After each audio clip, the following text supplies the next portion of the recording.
Hoje nós vamos falar da ponte de Winston, né?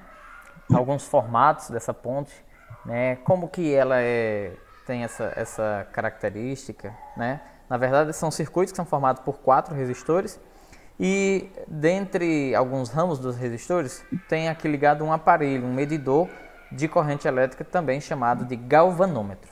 Veja que nós já vamos estudando 3 medidores elétricos. Amperímetro, que mede a intensidade da corrente elétrica.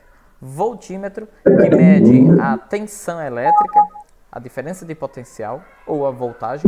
E agora nós vamos falar do galvanômetro, que é um cara que serve só para verificar se existe corrente. Né? Ele vai, através de uma relação entre eletricidade e magnetismo, né? Vai surgir um salto de pulso de energia num cursor, numa agulha, e aí quando ela se movimenta, opa, está passando corrente. Então beleza. Quando ela não está passando corrente, a gente vai dizer que o IG, ou seja, a corrente do galvanômetro, é nula, é zero. Ou seja, quando a gente diz que a ponta está equilibrada. Tudo bem? Vocês estão entendendo? Opa, de boa. De boa, né? Sim. Ok. Então, já tinham visto circuitos nesse formato? Ó?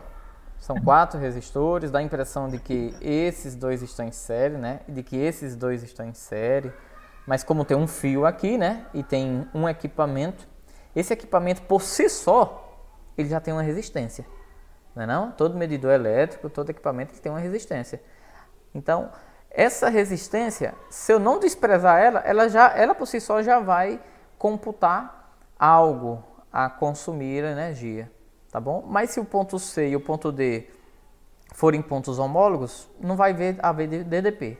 Então, não havendo DDP, mesmo que aqui haja uma resistência, não haverá corrente. Tranquilo? Então, pode ser escrito também nesse formato. Agora, é importante a gente notar o seguinte. Esse cara são resistores normais. Aqui está sendo usado um retângulo, mas ele pode ser aquele raiozinho. Só que vocês percebem que aqui tem um símbolo diferente, ó? Esse R2. Alguém se arrisca em dizer o que provavelmente seria isso?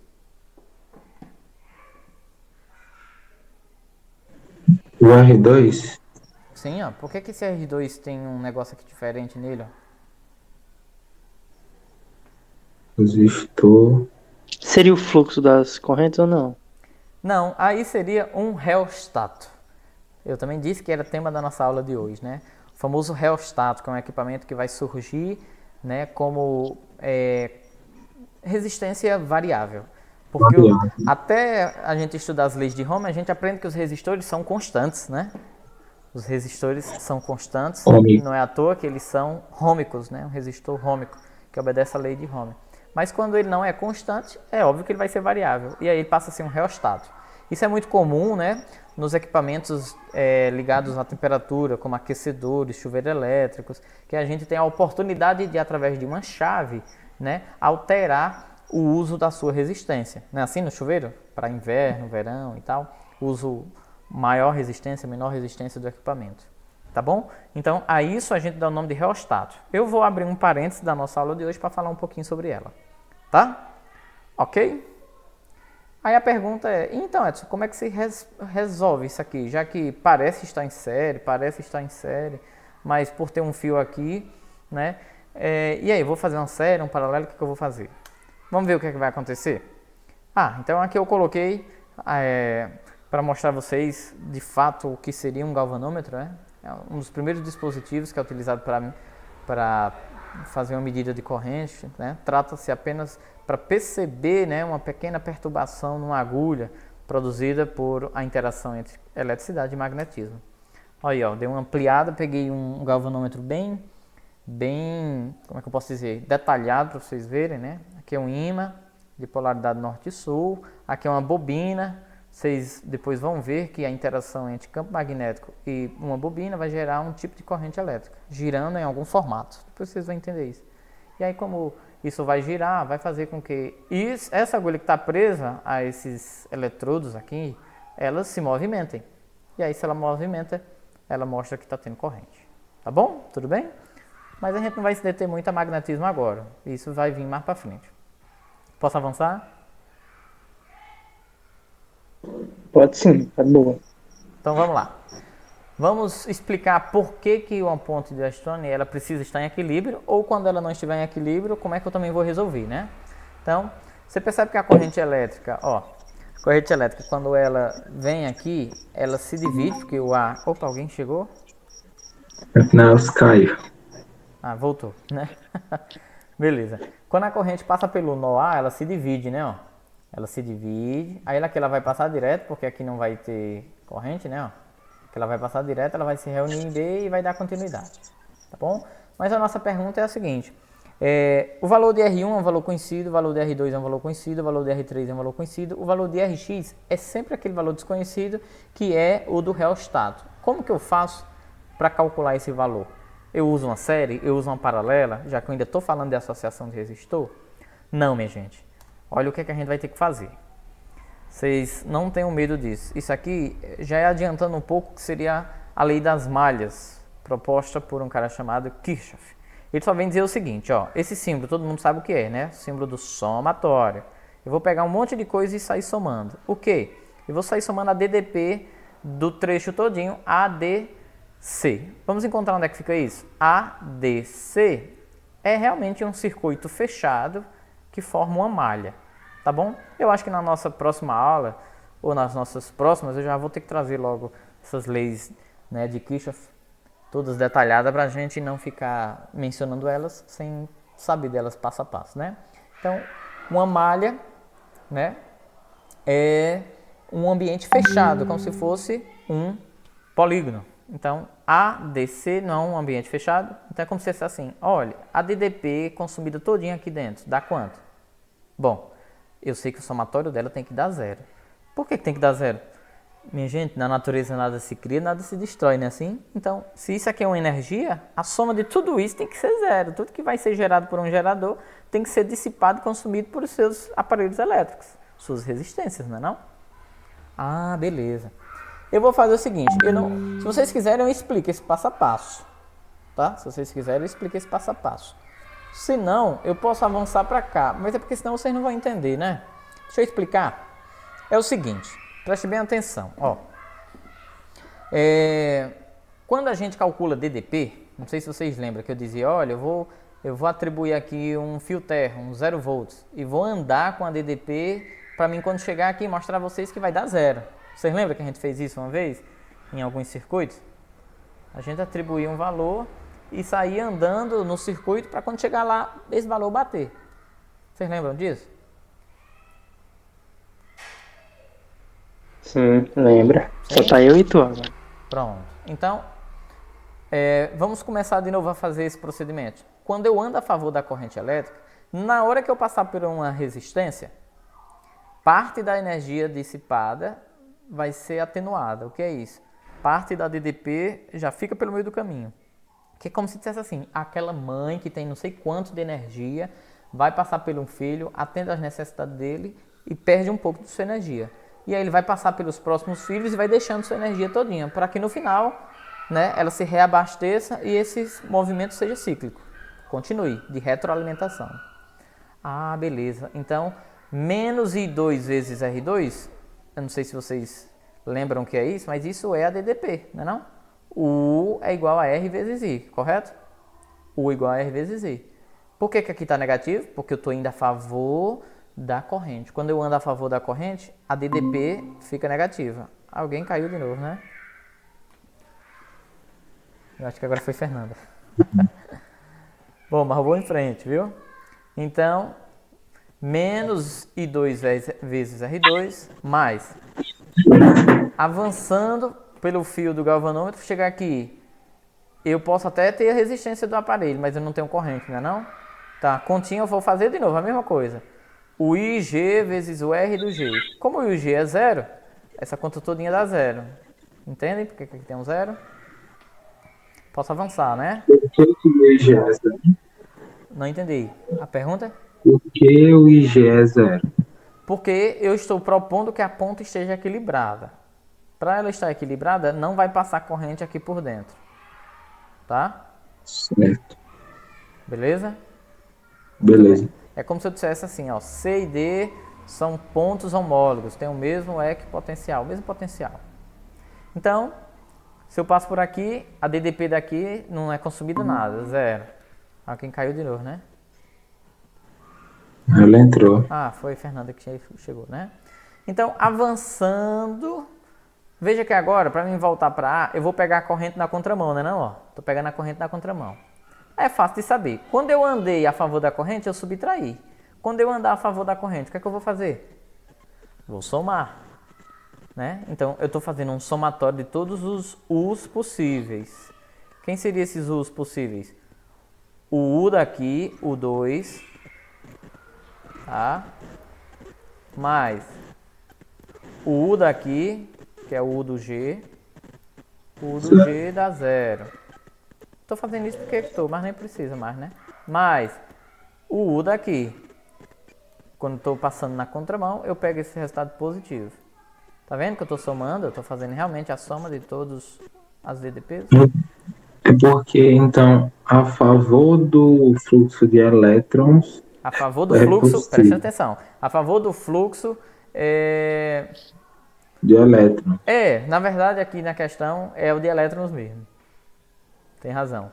Porque o sentido da corrente ia circular era aqui, né? Ó, no sentido anti-horário. Beleza? Assim, o fluxo da corrente é da direita para a esquerda, né? Nesse sentido aqui, né, o fluxo da corrente tem que ser da direita para a esquerda. Mas ele colocou essa figura, ela colocou essa corrente aqui, mas essa é a corrente real, não é a convencional não, viu? Sei. Não esqueça. Certo. Tá bom? Então, a favor da corrente é negativo? Isso, a favor da corrente é negativo. E contra a corrente é positivo. A corrente é positiva. Tá bom? Certo. Pronto. Então o que é que eu vou fazer? Esse cara aqui está negativo, eu vou passar para o lado de lá positivo. Quando eu passo para o lado de lá positivo, né, aí fica I1, R1 de um lado igual a I2, R2 do outro lado. Se eu passar o I2 para o primeiro membro e passar R2 para o segundo, surge isso daqui, ó. Que é só uma relaçãozinha de 3 normal, tá? Relaçãozinha de 3 normal. Deixei corrente sobre corrente, resistência sobre resistência.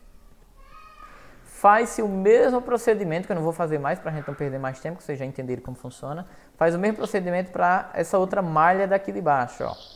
Faz o mesmo procedimento. Eu não estou dizendo que vocês vão fazer toda a vida isso para quando vocês forem resolver uma questão numa prova. Pelo amor de Deus, não. Eu só estou mostrando a vocês a origem dessa fórmula, tá bom? Só estou mostrando a vocês a dedução dessa fórmula. Porque eu entendo que aqui, nossos encontros aqui, eles são mais aprofundados. Eu posso explicar, inclusive, até a origem, se o pessoal quiser, né? Tá bom? Tudo bem? Certo. Pois muito bem. Então, aqui embaixo, a soma de todas as DDPs consumidas nessa outra malha vai resultar nisso, que por sua vez resulta nisso. Aí, moral da história. Se I sobre 2 é igual a I sobre 2, é porque eu posso dizer que R2 sobre R1 é a mesma coisa que Rx sobre R3, não é verdade? Tá aqui, ó. Ok? Que por fim, se eu fizer cruz credo, olha o que é que eu acho. R2 vezes R3 igual a R1 vezes Rx. Tá? Se você que estava aqui até agora achou difícil, aí agora vem a sorte, vem a dica, o bizu. Toda vida que vocês olharem para uma ponte de Wheatstone e veem que aqui está em equilíbrio, basta vocês multiplicarem em cruz. Olha aí se não é R1 vezes Rx igual a R2 vezes R3. É mais fácil? É. Tá bom? Muito mais. Ponte do Wheatstone é multiplicar em cruz. Tá bom? No próximo slide eu ia provar de outro modo. Ia provar de outro jeito, tá? Em vez de malha eu ia usar os ramos, AC, AD e tal. Mas vocês já entenderam, não é isso? Vamos ver se a gente já entendeu mesmo. A alternativa que apresenta a resistência elétrica no quarto resistor. Ou seja, no Rx aqui é quanto? De cabeça. 60, muito bem. Né, ó. 20 vezes 30,600, 10 vezes Rx. Cancela um 0 de 600 com 0,10, vai dar 60. Todo mundo está entendendo, né? De boa? De boa. Muito bem. Mas existem outros tipos de ponte do Wheatstone, ou seja, existem variações da ponte do Wheatstone. Existe ponte de fio. Como é, Edson, pelo amor de Deus? Existe ponto de fio. Por exemplo, essa questão é a 195 da nossa apostila. Diz desse jeito, nessa figura, L1, que é um fio, tem o dobro de L2 de comprimento. Sendo que L1 e L2 são partes de um mesmo fio homogêneo, de mesma secção reta, uniforme. Quando fala de fio, eu me lembro sempre da segunda lei de Ohm, não é isso? E diz que R2 vale 400 ohms.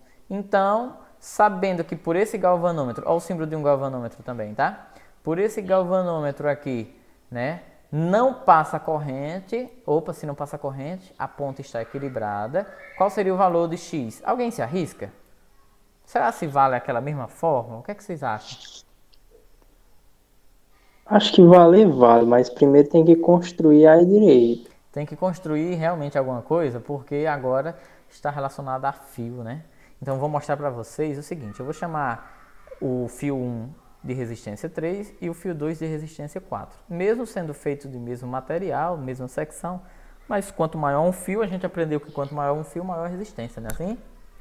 Então vocês vão ver que essa resistência é proporcional ao comprimento desse fio. Essa resistência é proporcional ao comprimento desse fio, tá bom? Olha que interessante. Olha aí, que massa. Vou fazer o seguinte. Pela demonstração que nós vimos na lâmina passada, a gente pode dizer o seguinte, ó. X, ou simplesmente Rx, vezes R4, seria igual a R2 vezes R3, não é verdade? De acordo com a ponte de um acetona normal. Aí, eu vou repetir Rx. Alguém caiu de novo? Acertou. Não, Vinícius.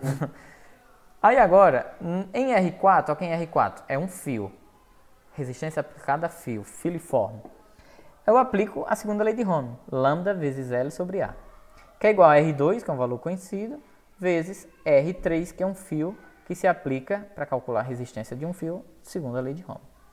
A questão já me disse uma coisa importante. Se é o mesmo fio, ou seja, tem mesma resistividade e tem mesma secção reta, eu posso cancelar o P e o A, e essa formulazinha legal que se usa para a ponte do Stone em formato losango se transforma nessa para ponte de fio, ou seja, que é uma variação da ponte do Stone. Ah, Edson, legal. Então vai ficar como? Vai ficar Rx multiplicado pelo comprimento do fio igual a R2 multiplicado pelo comprimento do fio. Também ainda em cruz credo. Tá? Então realmente fica proporcional, Edson. Fica proporcional. Tá? Como assim proporcional? Passa o L2 para cá, ele vem dividindo, não é não? Passa o R2 para cá, ele vem dividindo. Então fica resistência de um lado, fios de um outro. Mas se preferir, a gente faz desse jeito. Mas quando eu digo que é proporcional, é porque aquele fio que é maior, vocês vão ver, vai ter maior resistência. E é tão fácil agora de saber que quando um fio for o dobro do outro, a resistência também vai ser o dobro. Porque é proporcional. Diretamente proporcional. Tá? Então Rx é X, L2, eu estou chamando L2 de 1 metro. R2 é 400 e eu estou dizendo que L1, se L2 é 1 metro, quem é L1? 2 metros. Portanto, 2 vezes 400, 800. Pessoal, alguma dúvida? Se tivesse a área do fio, a espessura. Pronto. Se tivesse a área do fio, a gente calcularia do mesmo jeito, mas calcularia por essa fórmula aqui de cima, né? Ó. Aí a área ia impulsionar, a área ia variar. Sabe onde é que isso entra? Um conteúdo chamado hidrodinâmica. Imagine um fluxo de água saindo de um cano de uma certa grossura e caindo em outro cano. Vai aumentar a vazão da água, vai diminuir a vazão da água, vai sair com maior pressão, vai sair com menor pressão, né? Então, a parte da física que explica isso é a hidrodinâmica, tá bom? Sim. Podemos avançar? Sim. Olha aí, outro tipo de questão. A gente nem pensa que é, né, uma ponte do Stone, mas é a questão 199 da nossa apostila. Ele diz o seguinte, ó, determina a resistência equivalente e agora vamos determinar a intensidade da corrente. Agora eu tenho a DDP de 60, né? Mas Edson, ele não me disse nada se aqui no meio eu tenho um galvanômetro com a resistência nula. Ele não me disse nada. É hora da gente colocar a cabeça para pensar mesmo. Presta atenção, a corrente vai circular assim, né? Ó. Corrente convencional mesmo. Ela vai circular. Quando chegar bem aqui, ela se divide, que é um nó, né? Vocês estão entendendo, né? Uma parte da galera vai vir por aqui. Outra parte da galera vai vir por aqui. Só que olha o curioso. Vocês não percebem que quem escolher vir por aqui vai ter as mesmas dificuldades de quem vai vir por aqui? Sim ou não? Sim. Pronto. Dá para substituir por 2 resistores de 50 ohms, esses dois em paralelo. Bom, a gente sabe já, tá? Eu só quero que vocês entendam o seguinte. Por esse fio, teria a mesma resistência do que vir por esse fio, concorda? Sim. Sabe o que isso implica dizer? Que esse ponto que parecia um nó e esse que parecia um nó, um de entrada e outro de saída, são pontos homólogos. Eu posso dizer que esse C tem o mesmo potencial elétrico que o D. Se eles tiverem o mesmo potencial elétrico que o D, por quê? Porque está permitindo a passagem dos elétrons igual, tanto em cima quanto embaixo. Esse resistor, ele deixa de funcionar como se aqui não tivesse realmente uma corrente. Entendeu? É isso, vocês estão ouvindo o barulho aqui? É minha vizinhança. Pessoal, gente boa, né? Boa, interfere muito. Então, era como se não existisse, né, Edson? E aqui a gente faz agora muito fácil, né? Faz muito fácil. Como? 10 em série com 10, 10 em série com 10. Então fica 20 paralelo com 20, 10 a resposta. Acabou. Resistência equivalente a 10. E como eu tenho a DDP que é 60, 60 dividida por 10 é 6. Então a corrente aqui é 6. Ia vir 3 por cima, 3 por baixo. Fácil, né? De boa, essa única aí, o que a gente tinha que perceber mesmo era que ali os pontos eram... Isso. Iguaizinhos. Vocês vão ver quando é que a gente consegue perceber que, eita, esse 30 agora vai estar contando. Por quê? Porque aqui em cima tem quantidades de resistências diferentes dessas. Aí não vai ser mais uma ponta equilibrada, tá bom? Edson, Esse REC de 10 ohms aí. Por que deu 10? É essa a pergunta? Sim. Bom, então vamos lá. Eu pensei que a gente já podia estar assim, bem mais rápido. 10 mais 10, que está em série, dá quanto? 20. 10 mais 10, 20. E 20 em paralelo com 20, pega só 20 e divide por 2, né? Isso. Tá bom? Nem me liguei. Diga lá, nessa primeira parte aí, que vai no fluxo, aí passa no ar e se divide nos primeiros. Aí a gente sabe que os pontos são homólogos, sei lá. Aí se esses outros 2 10 do outro lado fossem valores diferentes, continuava sendo uma ponta Wilson? Não, continuava, só que não equilibrada. Aí nós vamos ver como é que resolve agora, viu? Posso avançar? Pode. Estou avançando. Vamos entender agora o que é realmente os circuitos com reostatos. Vou dar uma atenção maior aos reostatos agora para vocês. Os dois tipos, existem 3, né? Mas os dois mais comuns são esses. Reostato linear, tá vendo? Ó, tanto de fio aqui, ó. Deixa eu pegar o apontador. Tanto de fio aqui enrolado nesse barbante, parecendo uma bobina, né? Ou um solenoide. Então o que acontece? Isso aqui parece a resistência do chuveiro. Tá vendo um terminal de C, tá vendo um terminal de B? É como se fosse assim, eu conecto esses dois pontos quando eu quero um chuveiro com determinada temperatura. Eu conecto esse ponto com esse outro ponto quando eu quero que saia determinada temperatura da água do chuveiro, né? Então seria um reostato linear. E aqui seria um reostato rotatório. Como assim rotatório? Isso aqui funciona como se fosse um potenciômetro, né? Eu posso escolher onde parar, tá? Que tamanho de resistência eu quero contar. Se eu parar bem aqui, eu estou pegando mais da metade da resistência. Se eu parar no final, eu estou pegando ela toda. Tá bom? Então, eu acho que a figura ficou um pouco apagada, mas dá para vocês entenderem. Se não der, eu dou uma clareada a mais. Tá bom? Ó, nem percebi que ia ficar tão assim. Aqui, ó, tem um ponto A. Aqui está dizendo que está passando uma corrente. Bem aqui tem um resistor de 30. Aqui tem um reostato. Aqui não tem nada, porque aqui é a chave do reostato, ó. E aqui é o ponto B. Os terminais do circuito começam aqui em A. Tá ligado a uma DDP de 60, tá? Pronto, essa é a figura mesmo. Um resistor conhecido é o de 30, que é o constante. E esse resistor é o famoso reostato. Ele pode assumir valores que vai de 0 a 20. O que seria 0? Seria pegar essa chave e colocar aqui em X, ó. Porque a corrente ia vir, quando chegasse em X, subia pela ponte, né, do reostato, do cursor do reostato e saía fora. Não contava com o valor dele. Mas o valor onde ele aponta agora poderia ser metade, talvez 10, né? E se esse cursor eu levar para Y, eu teria o valor máximo da resistência desse reostato, que seria 20. Então, quando a corrente circulasse, ela passava por 30, passava por 20 e dava sequência por aqui. Vocês estão entendendo? Sim. Então, olha a pergunta.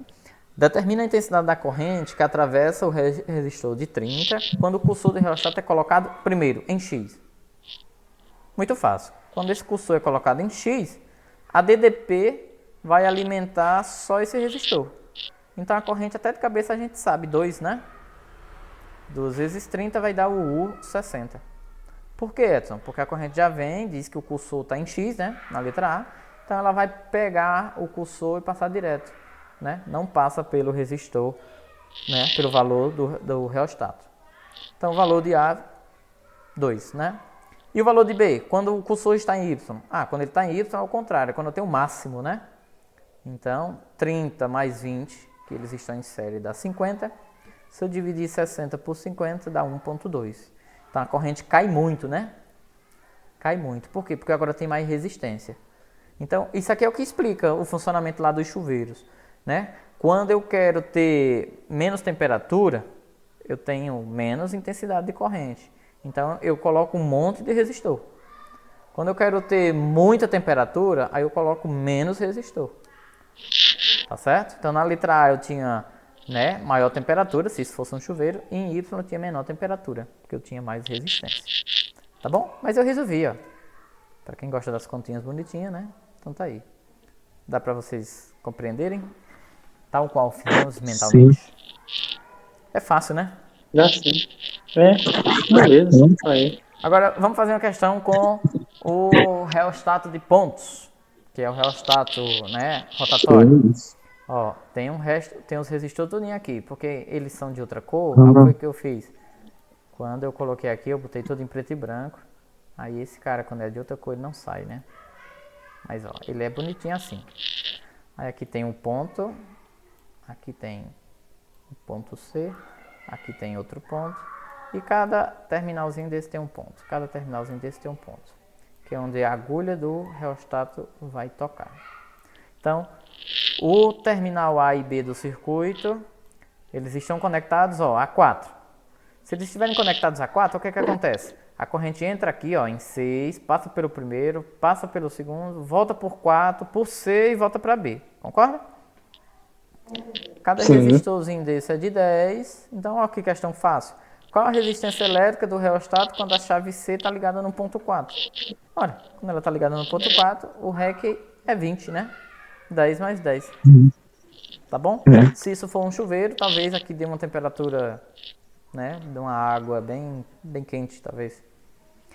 Então, na letra B, se ligarmos agora a chave C, né, que é essa chave do cursor do reostato, no ponto 2, opa, trazendo mais para 2, agora eu vou pegar mais resistores, ó. Agora eu vou pegar 4 resistores, né? E aplicando entre eles, entre os terminais A e B, uma DDP de 36, qual seria a intensidade da corrente que ia agora circular por esse circuito? Vocês vão ver que a corrente é bem maior, né? Perdão, a corrente é bem menor. Né? Bem menor. Porque eu tenho mais resistência. Tendo mais resistência, a corrente cai, a temperatura cai. Tá bom? Aí dá pra fazer de cabeça também. Dá pra fazer de cabeça, exatamente. 36 de 40, 0,9, né? Isso. Mas eu coloquei as continhas aí, ó. Então, letra A dá 20, né? E a letra B, como o REC é 40, U é 36, 40 igual aí. 40 passa dividindo, 36 por 40, 0,9. Tá bom? Tranquilo, pessoal? Só para vocês não dizerem que, não vi reostato. Tranquilo. Mas eu vi com Edson, né? Mesmo que questões fáceis, mas a gente viu. Tá bom? Nós vamos terminar a nossa aula de hoje agora com isso aqui, ó. Vou explicar para vocês o que é os circuitos delta estrela, para poder vocês entenderem como resolver a ponte do Stone não equilibrada, tá bom? Se vocês estiverem com o livro de vocês aí, de física, vocês vão ver que isso aqui não está no livro de vocês. Provavelmente nem tenha reostato. Tá, a gente nem usa o livro. Pois é. Então, Edson, o que é isso, circuito delta estrela? Também chamada de delta Y, tá? É o seguinte, é quando eu tenho um circuito desse jeito, né, tá? E aí, ele sendo desse jeito aqui, você pode ficar na dúvida de como resolver. Por exemplo, se eu perguntasse a vocês, como é que acha o REC aqui? Eu encararia como se fossem paralelos, por exemplo, 12 A gente pode 23. pensar várias coisas, não pode? Tipo, eu posso achar que esse cara está em série com esse e depois o resultado está em paralelo com esse, né? É isso que eu tô pensando. Mas quem é que não me garante que é esse que está em série com esse e está em paralelo com esse? Ah, Né? meu desespero. Ou que eu ia esse só- está em série com esse, deixa eu pegar o cursor que fica melhor de ver, né? Ou que esse está em série com esse e fica em paralelo com esse. E por terem talvez resultados, resistências diferentes, resultados vão dar diferentes. E aí, como é que eu resolvo isso? Então, os circuitos delta estrela, que vai gerar uma transformação delta estrela ou delta Y, vai resolver nosso problema. Isso daqui que parece ser fácil de resolver, vai se transformar nisso, que parece ser difícil de resolver, mas é o contrário. Tá bom? E vocês não estão nem se ligando que isso daqui pode estar acoplado a uma outra associação de resistores ainda maior. Aí é que a gente pode não saber onde é que isso vai parar, né? Tá bom? Ok? Então, para vocês entenderem como que isso se transforma nisso, eu vou juntar essas duas figuras. Tipo assim, eu peguei o Y, botei dentro da estrela. O Y e a estrela é a mesma coisa, tá? Eu peguei o Y ou a estrela e coloquei dentro do delta. Olha aí se vocês têm alguma dúvida. Tá de boa, né? Fica lindo. Bonito, né? Pois é. Então, a ideia é essa. Esse cara aqui, ele vai estar ligado no mesmo ponto, tá? Ele vai ter o mesmo potencial elétrico que esse resistor de um lado terá e esse resistor de um lado terá. Eles terão esse ponto 1 em comum. Eu nem coloquei um em cima do outro, mas vocês já sabem que eles vão se conectar aqui em um. Então, para que isso serve? Só para me dizer que o valor de R1 que eu vou encontrar é um valor que depende de R12, que é o resistor que liga o ponto 1 ao 2, e R13, que é o resistor que liga o ponto 1 ao 3. Alguma dúvida em relação a isso que eu falei? O resistor R1 é um cara que está dependendo diretamente desse e desse. Por quê? Porque eles têm pontos em comum, que é o ponto homólogo 1, tá bom? Aí deu para entender. Pronto. R2 é do mesmo jeito, R3 é do mesmo jeito. R3 é um cara que vai depender de R23 e de R13. E R2 é um cara que vai depender da conta envolvendo R12 com R1 com R23. Agora, como que a gente faz essa conta? Preste bem atenção. Parece com a ideia do produto soma. Eu não vou fazer agora a demonstração disso aqui porque ia levar mais tempo. Basta vocês aplicarem as fórmulas que já é o suficiente. Por exemplo, R1, eu disse que dependia desse e desse, né? Então é o produto deles dois lá em cima, olha lá se não é. R12 vezes R13. Tudo sobre. Mas eles estão conectados a uma só figura. Então, divide pela soma de todos eles. Mas quem são todos eles? Todos eles do delta, né? Todos eles do delta. Entendeu? Então, R1 depende do produto dos seus dois, que tem um ponto comum a ele, dividido pela soma de todos eles. Porque é válido a regra do produto soma aqui também. Alguma dúvida, pessoal, em relação a isso? É bem verdade que eu só ia fazer vocês acreditar que essa fórmula é verdadeira quando eu fizer essa demonstração. Mas eu acho que na altura do campeonato já dá para ir confiando, né? Dá. Mas assim, aí eu vou descobrir só só o R1. Para fazer R2, para fazer R3, segue o mesmo princípio. Aí se torna fácil, porque o denominador é o mesmo para todo mundo, pode olhar. O denominador é o mesmo. Por conta que dá a mesma coisa. A gente só soma o que tem em tudo e multiplica os que estão meio que cruzando. Porque quem é determinante para cada um deles é os que estão adjacentes a eles. Tá bom? Beleza? Sim. Então, vamos fazer um exemplo. Olha aí se esse galvanômetro... Aliás, se essa ponte do Weston ela está equilibrada, vamos logo resolver a transformação delta estrela para resolver o problema da ponte do Weston não equilibrada. Olhem aí, ela está equilibrada ou não? Não, tá nem. Não, né?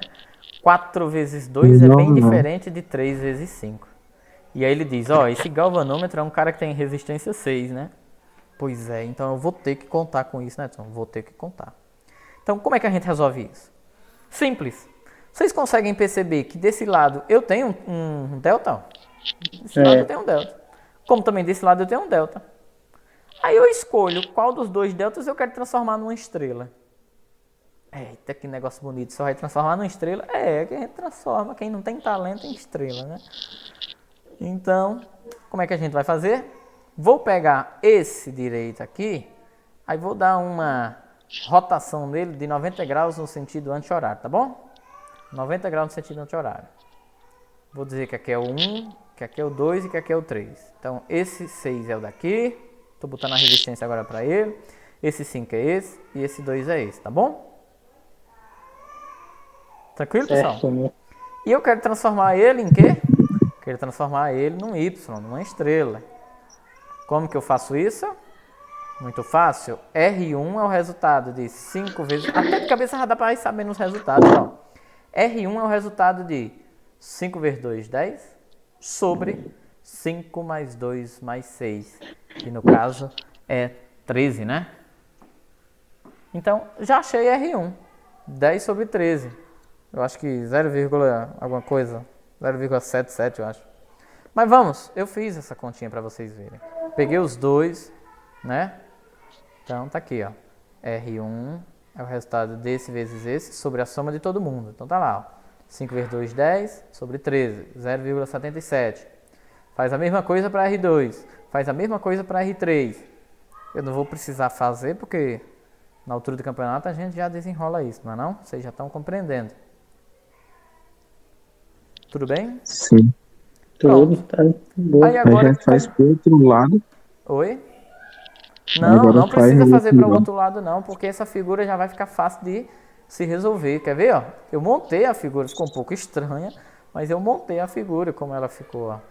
Eu cortei esse delta e aqui agora é uma estrela. Ah, Edson, moral da história. Esse mais esse agora está em série. Esse mais esse agora está em série. Depois o senhor vai pegar isso e fazer um paralelo com isso. E por fim somar a 0,77, né? E está terminada a questão. É assim que se faz quando a ponte do Weston não está equilibrada. Tá bom? 4 mais 2,3. Ficou demais, ó. 6,3, né? 3 mais 0,92, 3,92. Aí agora eu pego esse em paralelo com esse, não é isso? Vou fazer pelo produto soma, né?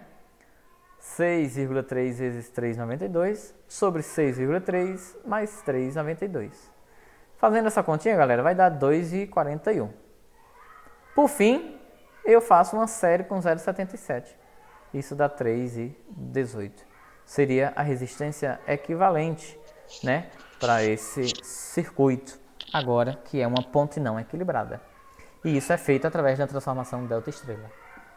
Tudo bem? Tudo. Se eu fosse fazer, eu achava que estava errado. Por conta do resultado quebrado. Pois eu acho que em alguma questão... Não confio, não. Em alguma questão, eu acho que ele não daria número quebrado. Eu acho que ele mandaria arredondar, se possível, ou daria letras ali. Podia ser, né? Para facilitar, caindo num exame, né? De vestibular.